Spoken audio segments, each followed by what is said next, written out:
জুলাই আন্দোলনের বর্ষপূর্তির বাকি 2 সপ্তাহ। এরই মধ্যে বিমান দুর্ঘটনাকে কেন্দ্র করে বাংলাদেশের পরিস্থিতি সম্পূর্ণ বদলে গিয়েছে। গত বছর এই সময় কোটা বিরোধী আন্দোলনের জেরে উত্তাল ছিল ঢাকা সহ একাধিক শহর। শহরের রাস্তা জুড়ে একদিকে ছিল পুলিশ জনতার সংঘর্ষ, মুহুর্মুহু চলছিল টিয়ার গ্যাস, গুলি, সাউন্ড গ্রেনেড। সেই কাজে বেশি সক্রিয় ছিল পুলিশ। অন্যদিকে পথে থেকেও আন্দোলনকারীদের ভাঙচুর, দাঙ্গা হাঙ্গামা আটকাতে হাত গুটিয়েছিল সেনাবাহিনী। ওয়াকারুজ্জামানের বাহিনী তখন দেশবাসীর চোখে ছিল হিরো, দেশপ্রেমিক সেনা। কিন্তু 1 বছরের মাথায় এখন তাদের দেখে ভুয়া ভুয়া স্লোগান দিচ্ছে শিক্ষার্থীরা। অবরোধ করে স্লোগান উঠছে উই ওয়ান্ট জাস্টিস। রক্তক্ষয়ী অভ্যুত্থানের মাধ্যমে ক্ষমতায় আসা সরকারের বিরুদ্ধে উঠছে শিক্ষার্থীদের মরদেহ গুম করার মতো গুরুতর অভিযোগ। সেনাবাহিনীর প্রাণঘাতী গুলি ছোড়ার দৃশ্য ভাইরাল হয়েছে 1 বছরের মাথায়। গোপালগঞ্জে রক্তাক্ত বিক্ষোভকারীর মাথায় বুটের আঘাত, কিংবা মাইলস্টোন স্কুল অ্যান্ড কলেজে শোকার্ত শিক্ষার্থীদের পেটানোর ঘটনায় হতভম্ব সারা দেশ। গত জুলাইয়ে আন্দোলনের সামনের সারির নেতারা সেনা পাহারা ছাড়া রাস্তায় বের হতে পারছেন না। ছাত্র বিক্ষোভের মুখে ঘন্টার পর ঘন্টা আটকে থাকছেন আসিফ নজরুলের মতো বাকপটুরা। মাইলস্টোন ক্যাম্পাসে দুর্ঘটনার পর পরিস্থিতি সামাল দিতে গিয়ে একের পর এক বিব্রতকর ঘটনার জন্ম দিচ্ছে ডক্টর ইউনূসের দুনিয়া কাঁপানো দপ্তর। ঘোষণা দিয়ে সমালোচনার মুখে কিছুক্ষণের মধ্যে তা সরিয়ে নিচ্ছেন। প্রশ্ন উঠেছে, বছর ঘুরতেই জুলাই নায়কদের প্রতি মানুষের আস্থা ও বিশ্বাসের এতটা পতন কেন ঘটলো? 1 বছরের মধ্যে অসংখ্য মানুষের স্বপ্ন কেন পরিণত হলো দুঃস্বপ্নে? চলুন যাওয়া যাক বিশ্লেষণে।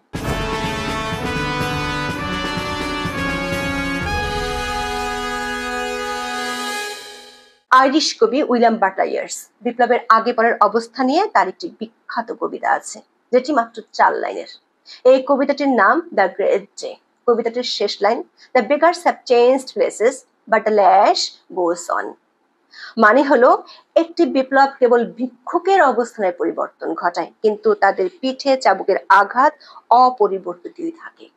আগে যারা পায়ে হেঁটে বেড়াতেন, তাদের খুব ছোট একটি অংশ ক্ষমতায় গিয়ে ঘোড়ার মালিক হয়ে ওঠে, বাকিদের জীবন থাকে আগের মতোই। কখনো কখনো জীবনমান আগের চেয়েও দুর্বিষহ হয়েছে। যে বিপুল স্বপ্ন নিয়ে লাখ লাখ মানুষ বিপ্লবে যোগ দেয়, প্রাণ দেয়, বিপ্লবের পর সে স্বপ্নের বাস্তবায়ন সেভাবে কখনোই ঘটে না।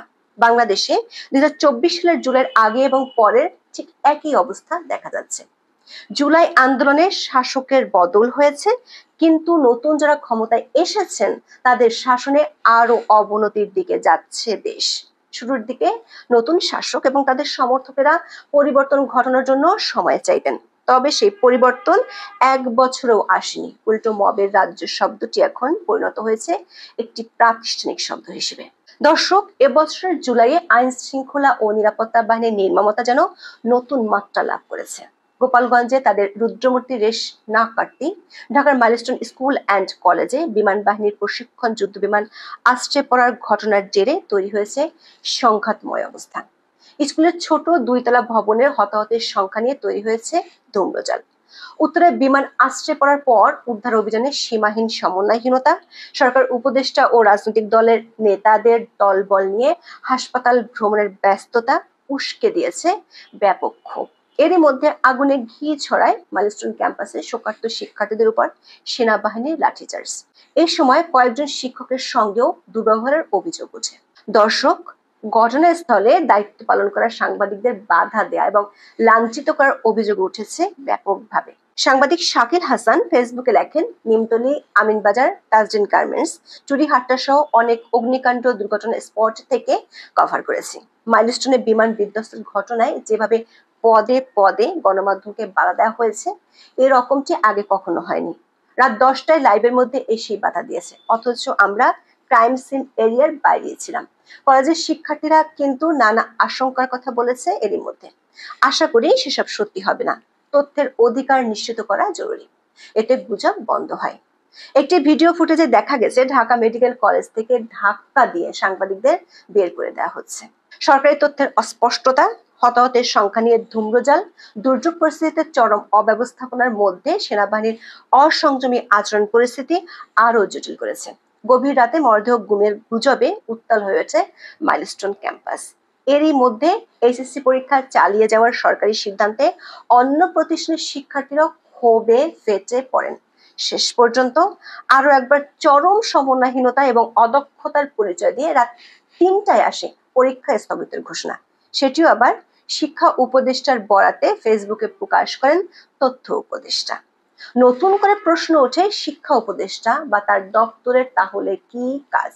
দর্শক, দেশের প্রশাসনের যে কোনো ইস্যুতে সর্বোচ্চ ক্ষমতা প্রধান উপদেষ্টার। যেখানে পান থেকে চুন খসলে গত 1 বছরে প্রধান উপদেষ্টার দপ্তর বিবৃতি দিতে পিছপা হয় না, সেখানে পরীক্ষা পেছানোর জন্য শিক্ষা উপদেষ্টার জন্য 4 ঘন্টা ধরে অপেক্ষা নাটক করতে হয় কেন?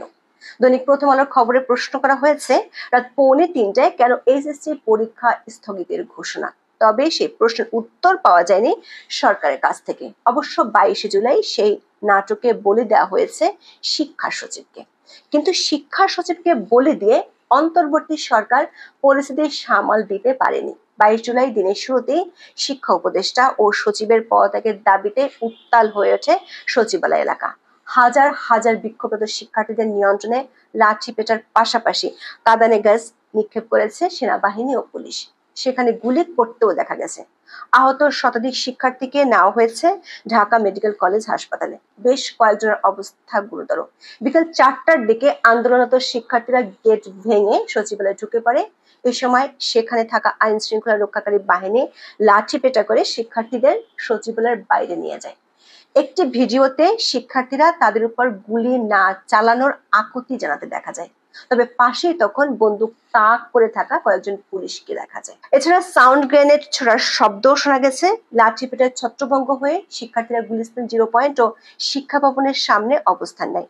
সেখানেও পুলিশের সঙ্গে শিক্ষার্থীদের পাল্টাপাল্টি ধাওয়া ও সংঘর্ষের ঘটনা ঘটে। ঢাকা, বরিশাল, যশোর সহ দেশের বেশ কয়েকটি স্থানে শিক্ষার্থীরা শিক্ষা বোর্ড ঘেরাও করেছে। তবে বরাবরের মতো আন্দোলনে অংশগ্রহণকারীদের ট্যাগ দিয়ে বিতর্কিত করার চেষ্টাও দেখা গেছে। জুলাই আন্দোলনে সক্রিয় ভূমিকা রাখা একজনকে ছাত্রলীগ ট্যাগ দেওয়ার চিত্র সামাজিক মাধ্যমে ভাইরাল হয়েছে। দর্শক, 1 বছরের মাথায় 22শে জুলাই ঢাকার রাস্তা আবার অগ্নিগর্ভ হয়ে উঠল। চলছে লাঠিপেটা, সাউন্ড গ্রেনেড, তবে কারণ ভিন্ন। পুলিশ ও সেনাবাহিনীকে মারমুখী হতে হয়েছে জনরোষ থেকে রক্ষা করতে।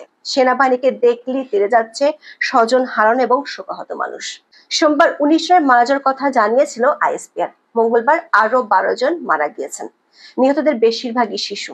সোমবার বিমান দুর্ঘটনার পর পরিস্থিতি সরকারের হাতের বাইরে চলে গিয়েছে সেনাবাহিনীর অতি সক্রিয়তার কারণে। সোমবারের পর মঙ্গলবারও দফায় দফায় সেনা বিরোধী বিক্ষোভে উত্তাল রাজধানী ঢাকা। নানামুখী ক্ষোভের চূড়ান্ত প্রকাশ ঘটতে দেখা গেছে 22শে জুলাই। সেনার পাশাপাশি উপদেষ্টাদের বিরুদ্ধে বিক্ষোভ চলছে ঢাকায়। বাংলাদেশ সরকারের সচিবালয়ের সামনে বিপুল শিক্ষার্থীর তুমুল বিক্ষোভ চলছে। আইন, শিক্ষা ও স্বরাষ্ট্র উপদেষ্টার পদত্যাগের দাবি আগেই উঠেছে। আইন ও শিক্ষা উপদেষ্টা মাইলস্টোন কলেজে গিয়ে অবরুদ্ধ হয়ে পড়েন। আগের দিন সরকারি প্রোটোকলে হাসপাতাল সফরে যাওয়া উপদেষ্টা আসিফ নজরুল এবং প্রেস সচিব শফিকুল আলম 22শে জুলাই সকালে যান মাইলস্টোন স্কুল অ্যান্ড কলেজে। এবার তাদের সঙ্গে শিক্ষা উপদেষ্টা সিআর আবরারও ছিলেন।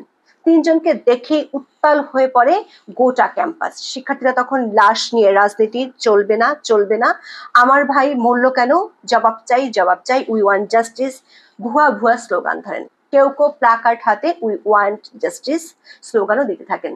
ঠিক এমন দৃশ্য দেখা গিয়েছিল গত বছরের জুলাই।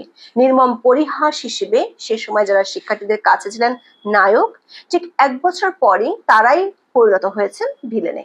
গত জুলাইয়ে যে স্লোগান দিতে তারা শিক্ষার্থীদের উদ্বুদ্ধ করেছেন, সেই স্লোগানই এখন তাদের উপর বর্ষিত হচ্ছে। শেষ পর্যন্ত 9 ঘন্টা অবরুদ্ধ ছিলেন এই 3 জন।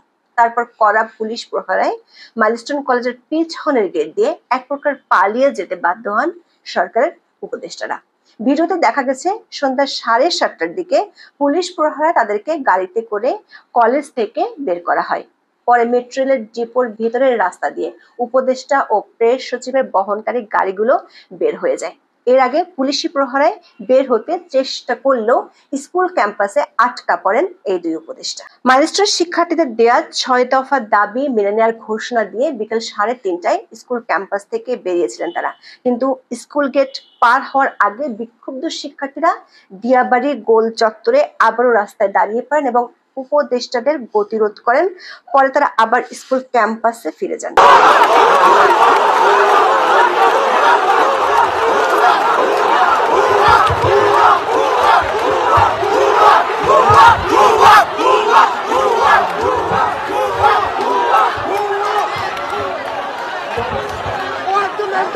ডক্টর আসিফ নজরুল্লাহ যখন জানালা ধরে তীর্থের কাকের মতো অপেক্ষা করছিলেন কখন বন্দিদশা থেকে ছাড়া পাবেন, তখন প্রধান উপদেষ্টার দপ্তর থেকে চলে বিবৃতির খেলা।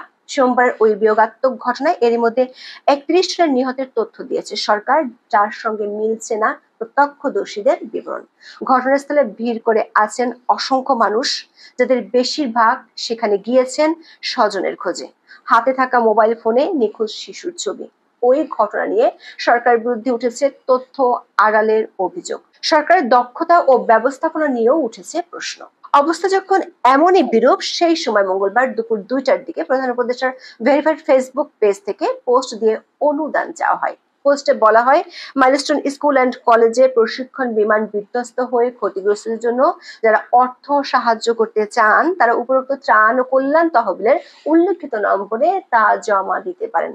প্রধান উপদেষ্টার ত্রাণ ও কল্যাণ তহবিলের হিসাব নম্বর ও ব্যাংকের নামও উল্লেখ করা হয় ওই পোস্টে। পোস্টটি আসার মুহূর্তের মধ্যে হাজার হাজার মন্তব্য জমা পড়ে কমেন্ট বক্সে। কেউ কেউ স্ক্রিনশট নিয়ে তা ফেসবুকে শেয়ার করেছেন। বেশিরভাগ মন্তব্য ছিল নেতিবাচক।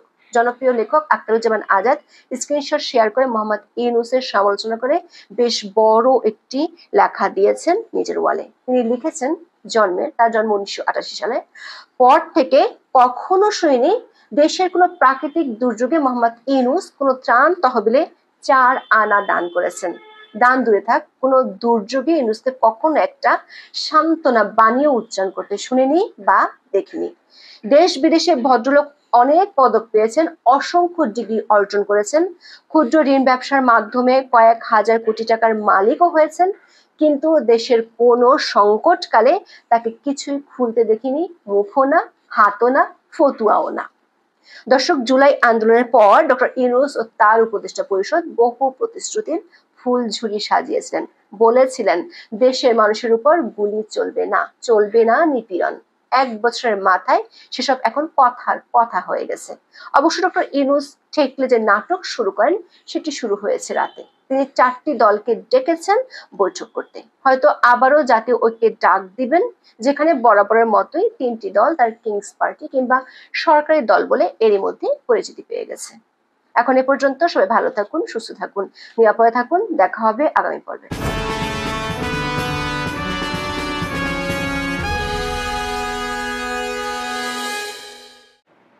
আসসালামু আলাইকুম রহমতুল্লাহি ওয়া বারাকাতুহু। সম্মানিত দর্শক, আজকের যে বিষয়টি নিয়ে আলোচনা করব এটার তেমন কোনো সিরিয়াস বিষয় নয়, অনেকটা ফোক ফ্যান্টাসি প্রকৃতির। আমাদের দৈনন্দিন জীবনে আমরা প্রায় খুব সিরিয়াস কথাবার্তা বলি, ভীষণ রকম সিরিয়াস। তো সে সকল সিরিয়াস কথাবার্তার কারণে আমাদের কিন্তু আসলে অনেকের অনেক রোগ বালাই হয়ে যায়। কাজে জীবনে বিনোদনের দরকার আছে, একটু রং তামাশার দরকার আছে, ঠাট্টা মশকরার দরকার আছে, একটু খোঁচাখুচি করার দরকার আছে। যেমন ধরুন, এই যে এখন তারেক রহমান সাহেবকে নিয়ে যে হাস্যকর কতগুলো স্লোগান দেওয়া হয়েছে, অনেকে রাগ করেছেন। রাগ হলে ভালো হয়, রাগ হলে শরীরের অনেক ময়লা আবর্জনা নষ্ট হয়ে যায়, জীবাণু মরে যায় যারা রাগ হন। আবার এই স্লোগান দিয়ে একদল তো মহা খুশি যে তারা একেবারে লঙ্কা বিজয় করে ফেলেছেন, দিল্লি বিজয় করে ফেলেছেন, তারেক রহমানের যাকে বলে এটা করেছেন ওটা করেছেন। তো এটা একটা বিরাট বিজয়, আলেকজান্ডারের পারস্য বিজয়ের চাইতেও মহাবিজয়। তো কাজেই লেট দেম প্লে, তাদেরকে আনন্দ করতে দেন, ফুর্তি করতে দেন। আমাদের এই সমাজে এখন এই যে রাজনীতি নিয়ে কোনো অবস্থাতেই শেখ হাসিনাকে বাদ দেওয়া যাচ্ছে না, তারপরে আওয়ামী লীগকে নিয়েও বাদ দেওয়া যাচ্ছে না। কোথায় ওবায়দুল কাদের সাহেব কি বললেন সেটাও এখনো পর্যন্ত ওবায়দুল কাদের সাহেবের সে বক্তব্যগুলো ভাইরাল হয়ে যায়। তিনি সম্ভবত ইদানিং মোষ রেখেছেন। তো মোষ রেখে তিনি হয়তো কাঁপা কাঁপা গলায় কিছু বললেন, ইউনূসকে ছাড়া হবে না, ইউনূসকে আমি দেখে দেব। আর এই কথা শুনে বাংলাদেশে দেখা গেল বিশাল প্রতিক্রিয়া। তাহলে যখনই ওনার কোনো কথায় আমরা প্রতিক্রিয়া দেখাচ্ছি, ইট মিনস তার একটা গ্রহণযোগ্যতা আছে, তার একটা শক্তিমত্তা আছে। আদারওয়াইজ সাধারণত যদি কোনো অপ্রয়োজনীয় লোক, অগ্রহণযোগ্য লোক, অগুরুত্বপূর্ণ লোক আপনাকে নিয়ে কোনো কথা বলে, ওটা আপনার মাথা কখনো হিট অ্যান্ড হার্ট করবে না। তো একইভাবে আমরা এই রাজনীতিতে আওয়ামী লীগকে বাদ দেওয়া যাচ্ছে না। ঘুরে ঘুরে নৌকার কথা আসছে, ঘুরে ঘুরে আওয়ামী লীগের কথা আসছে। তো এটা নিয়ে একটা ভিন্ন আলোচনা করব। দ্বিতীয় বিষয়টি সেটা হলো শেখ হাসিনা। তো শেখ হাসিনাকেও আমরা বাদ দিতে পারছি না। যেভাবে শেখ হাসিনার জমানাতে তারেক জিয়া, খালেদা জিয়াকে তারা বাদ দিতে পারেননি। তারা গালি দিতে গেছেন, অশ্লীল শব্দোচ্চারণ করেছেন, রাগারাগি করেছেন, কিন্তু শেষমেশ দেখা গেল যে তাদের মুখেই মূলত বিএনপি বেঁচে ছিল। বিএনপি তাদের কর্মকাণ্ড করার চাইতে এই ধর ধর ধর, আওয়ামী লীগের লোকজন বলতো ধর ধর ধর, কাদেরকে ধর, বিএনপি লোকজন বিএনপির নাম জেনে গেল, সঙ্গে সঙ্গে বিএনপির প্রতি তাদের একটা আগ্রহ জন্ম নিল। মানুষ নিষিদ্ধ জিনিসের প্রতি আগ্রহ থাকে। তারপর হলো মামলা দে, মামলা দে, এই মামলা দেওয়ার ফলে লোকজন কাদেরকে মামলা দিল তাদের প্রতি সহানুভূতি হলো। এরপরে সংসদে দাঁড়িয়ে তারেক রহমানকে গালাগাল করলেন যে ধরে নিয়ে আসবো, বেটা ফাজিল, ওখানে বসে বসে বড় বড় কথা বলো, শক্তি থাকে তো আয় বাংলাদেশে। তো এই কথা বলে আর মানুষজন তারেক জিয়ার সম্পর্কে একটু উকিঝুঁকি মারে যে কে এখানে শেখ হাসিনা এরকম কিছু কেন করছে, সে কি আসলে খুব শক্তিশালী, যে একেবারে স্বয়ং শেখ হাসিনাকে উত্তেজিত করে ফেলছে। তো একইভাবে এখন শেখ হাসিনাকে নিয়ে যত কিছু বলা হচ্ছে, তাকে ধরে আনা হবে, ভারতের কাছ থেকে তাকে প্রত্যাবাসনের যে ব্যবস্থা করা হবে, তাকে ফাঁসিতে লটকানো হবে, এই কথা যেভাবে বলছেন। আর ওদিকে উনিও নানা রকম অডিও সেই রিপোর্ট একটার পর একটা ছেড়ে দিচ্ছেন। একবার বলছেন যে কাউকে ছাড়া হবে না, পাই পাই করে যাকে বলা হয় সমস্ত কিছু আদায় করা হবে। ডক্টর মোহাম্মদ ইউনূস সম্পর্কেও তিনি একেবারে আগের মতোই আরও বিক্ষুব্ধ যে এইবার যদি তিনি সুযোগ পান, ইউনূস সাহেব যে কী করবেন, তো সেটা কি হবে। মানে তার বক্তব্য শুনলে বোঝা যায় যে এইবার ইউনূস সাহেবকে পেলে যেভাবে কাপড় চিপড়িয়ে পানি বের করে, ধরেন একটা লুঙ্গি বা একটা গামছা আপনি পানিতে ভিজালেন, এখন ওটাকে আপনি পরে থাকবেন, তো ওটাকে যতটা সম্ভব শুকানোর জন্য আপনি যত চিপড়িয়ে পানি বের করেন, ঠিক ওইরকমভাবে ডক্টর মোহাম্মদ ইউনূসকে তিনি চিপড়াবেন। আর যেটা আছে সেটা হলো যে তিনি প্রায় প্রতিদিনই, যেহেতু রাজনীতি করা মানুষ, রাজনীতির মধ্যে অনেক কিছু আছে যেগুলো তিনি জানেন, বোঝেন। রাজনীতির দুটো বিষয়, একটা হলো গ্রিড অ্যান্ড ফেয়ার, মানে আপনাকে ভয় দেখাতে হবে আর লোভ দেখাতে হবে। এটা রাজনীতিবিদরা যত সুন্দরভাবে করতে পারে তারাই সফল হয়। আপনি যদি ভয় দেখাতে না পারেন, আপনার যদি নখ না থাকে, দাঁত না থাকে, মানুষকে কামড় দেওয়ার ক্ষমতা না থাকে, খামচি দেওয়ার ক্ষমতা না থাকে, মানুষের ঘাড় মোটকে দেওয়ার ক্ষমতা না থাকে, কেউ আপনাকে পাত্তা দেবে না। যেভাবে দেখেন আমাদের স্বরাষ্ট্র উপদেষ্টা, সহজ সরল মানুষ, ভদ্রলোক মানুষ, আমরা তাকে নিয়ে কত রকম ট্রল করছি, কিন্তু এই মানুষটি যদি এই কয়েক মাসের মধ্যে কয়েকটা অন্ততপক্ষে 100টা গুম করে ফেলতেন, তারপরে শেষে 100টা গুম করার পরে 20-25টা ক্রস ফায়ার করে ফেলতেন, সবাই ওনাকে ঠিকই আব্বা আব্বা ডাকতেন। এখন আমরা দুলাভাই ডাকার চেষ্টা করি, তখন আমরা সবাই বলতাম যে না, এটা বাঘের বাচ্চা পেয়েছি বটে, এই আমাদের জাতির পিতা হওয়ার উপযুক্ত। মানে এই হলো মানুষের মানসিকতা, শক্তির ভক্ত নরমের জন্য। তো যে কোনো কারণে হোক না কেন, শেখ হাসিনা তার বিগত যে শাসনকালে আয়রন লেডি হিসেবে সারা দুনিয়াতে তিনি একটা ভাবমূর্তি গড়ে তুলেছেন। বিশ্বের সবচেয়ে ক্ষমতাধর নারী, বাংলাদেশের সবচেয়ে ক্ষমতাধর মানে রাজা বাদশাহ, এরকম একটা অভিব্যক্তি। তারপরে শেষে বাঘে ধরলে বাঘে ছাড়ে, কিন্তু শেখ হাসিনা ধরলে শেখ হাসিনা ছাড়ে না। এ কথা তো সুরঞ্জিত বাবু বলে ফেলেছেন। এবং ওনার সেই যে চোখ, শি হ্যাজ এ ক্যাশ চাই, মানে একটু সাদা সাদা চোখ, যেটাকে আমরা বলা হয় বিড়াল চক্ষু বা বিলাই চক্ষু। তো এই ধরনের যাদের চোখ বিড়াল চক্ষু, তারা খুব মানে রাগী হন, জেদি হন, প্রতিহিংসা পরায়ণ হন এবং ক্ষমা করেন না। মানে ভুলে যান, যেমন 111-এর কথা বলছেন যে আমি সেই তাদেরকে ক্ষমা করেছি কিন্তু আমি ভুলবো না, কিন্তু আলটিমেটলি তিনি ভুলেনও নাই, ক্ষমাও করেন নাই। 11-এর সময় তার দলের যে সমস্ত লোকজন তার সাথে বেইমানি করেছে, প্রত্যেকটাকে বাপের নাম ভুলিয়ে দিয়েছেন। সবগুলোর চাপা ঠাপা সবকিছু 12টা বেজে গেছে। মানে আমি 2-4 জনের নাম বলবো না, যেহেতু এখন সবাই খুব বিপদের মধ্যে আছেন। এই ছাত্রলীগের পোলাপান দিয়ে দেখা গেল যে অনেক বড় বড় নেতা তাদের পাঞ্জাবি ছিঁড়ে দেওয়া হয়েছে, গালের উপর চড় থাপ্পড় মারা হয়েছে। এখন এই কথা তারা বলতে পারবে না যে আমরা এইভাবে চড় থাপ্পড় খেয়েছি, এবং এই জিনিসগুলো করা হয়েছে।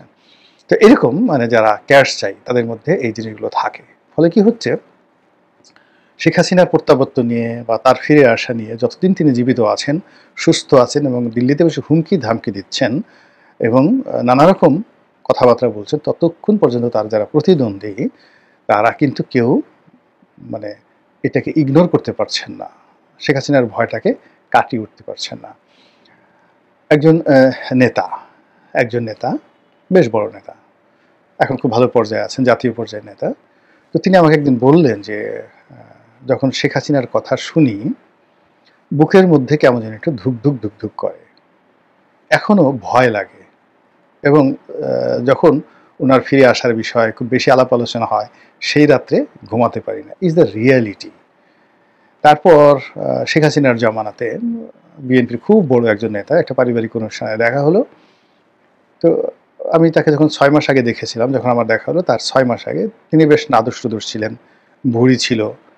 তো হঠাৎ দেখলাম যে একেবারে শুকিয়ে কাঠ হয়ে গেছে। তাই বললাম যে ভাই, আমরা এত চেষ্টা করে শুকাতে পারি না, আমাদের ভুঁড়ি শুধু বেরিয়ে যাচ্ছে, আপনি এত মানে হঠাৎ করে এত আপনার ওজন কমলো কী করে? আমি পজিটিভ করতে বললাম। তো সে মুচকি হেসে বললো, থ্যাঙ্কস শেখ হাসিনা। শেখ হাসিনার ভয়ে আমি শুকিয়ে গেছি। এই যে আমার দুর্নীতি দমনের দিয়ে আমার যে ফাইলগুলো টান দিয়েছে, আমাকে কয়েকটা মামলা টামলা দিয়েছে, এই টেনশনে আমি একেবারে শুকিয়ে দেখো কাঠ হয়ে গেছি।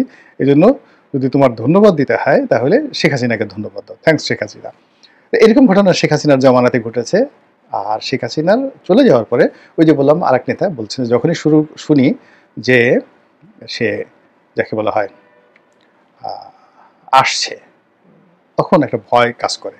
এটা নিয়ে চলেন একটু কল্পনা করে, একটা ফ্যান্টাসি করে। ধরেন যমুনাতে ডক্টর মোহাম্মদ ইউনূস বসে আছেন, তার সঙ্গে সবাই মিটিং, একেবারে খুব গভীর মনোযোগ সহকারে একনেকের মিটিং করছে। তো হঠাৎ করে দেখা গেল যে রাতে বা বিকালবেলা পিছন থেকে কেউ কেউ বলে উঠলো ভুকা বা কুক, আমরা পলাপলি খেলি না, কুক। তো সবাই একটু তাকালো যে শব্দটা চেনা চেনা মনে হয়, কুক দিল কে? তো আবার বললো যে না, হয়তো ভুল শুনছি, এতগুলো সিরিয়াস মানুষ চারিদিকে, এতগুলো পুলিশ, এতগুলো আর্মি দাঁড়িয়ে আছে, ওয়েল সিকিউরড এলাকা, এখানে কুক দেবে কে? কুক দেওয়ার মতো এখানে তো কেউ নেই। তখন আবার যার যার মতো করে এই ফাইলে মনোযোগ দিয়ে আলাপ আলোচনা হলো। And after 5 minutes again cook, ভুকা। এখন সবাই সবার মুখের দিকে তাকাচ্ছে, দৃশ্যটা চিন্তা করেন। কিন্তু কেউ বলতে পারছে না, বয়স্ক মানুষ, যে আমরা এখানে এই অবস্থাতে আছি, আমাদের সঙ্গে তো কুক, পালাফুলি, ভোকা এই কথাগুলো আসলে যায় না, কিন্তু শব্দগুলো হচ্ছে। এটা কি ভূতে করছে না, প্রেতে করছে না, জিনে করছে? তো এগুলো নিয়ে মুখ চাওয়াচুই হচ্ছে। তো হঠাৎ দেখলো গেল যে তারা যে রুমে বসে আছে ওর পর্দাটা নড়ছে আর শব্দ হচ্ছে। তো সঙ্গত যখন পর্দা নড়ছে তখন বোঝার চেষ্টা করেন যে সকলের হাঁটুর অবস্থা কি হবে বা হাতের অবস্থা কি হবে। কেউ যদি ধরেন একটু পানি খেতে চায়, গ্লাসটা উঠানো তার জন্য মানে কতটা কঠিন একটা বিষয় হয়ে যাবে। একটা সিনেমাতে দেখেছিলাম হুমায়ুন ফরিদি। তো হুমায়ুন ফরিদি বসের সামনে বসে আছে, পানি খাবে আর কি, কিন্তু ভয়ে তার হাত ঠকঠক ঠকঠক করে কাঁপছে। তো এখন সেই বস জিজ্ঞেস করছে যে আপনার হাত এত কাঁপছে কেন? তো হুমায়ুন ফরিদি বলছে যে কাঁপাকাঁপির দেখছেনটাকে, আমি তো এখনো গ্লাস ধরিনি, গ্লাস ধরার পরে কাঁপাকাঁপি যে কি এটা আপনি টের পাবেন আর কি। অসাধারণ একটা অভিনয়। তো এরকম পর্দা দেখে মনে হলো যে একটু পানি খাই। তখন হাতের অবস্থা কি, এবং যাদের একটু বয়স্ক 70-এর উপরে যাদের বয়স আছে তাদের অবস্থা কি হবে। তারপরে পর্দা খুলে দেখা গেল সেখান থেকে সত্যিকার অর্থে শেখ হাসিনা বের হয়ে আসছেন। জাস্ট একটা ফ্যান্টাসি। কল্পনা করেন তো যে ওখানে পরিস্থিতিটা কি হবে, তারা কে কি কথা বলবেন, তাদের চেহারা কেমন হবে।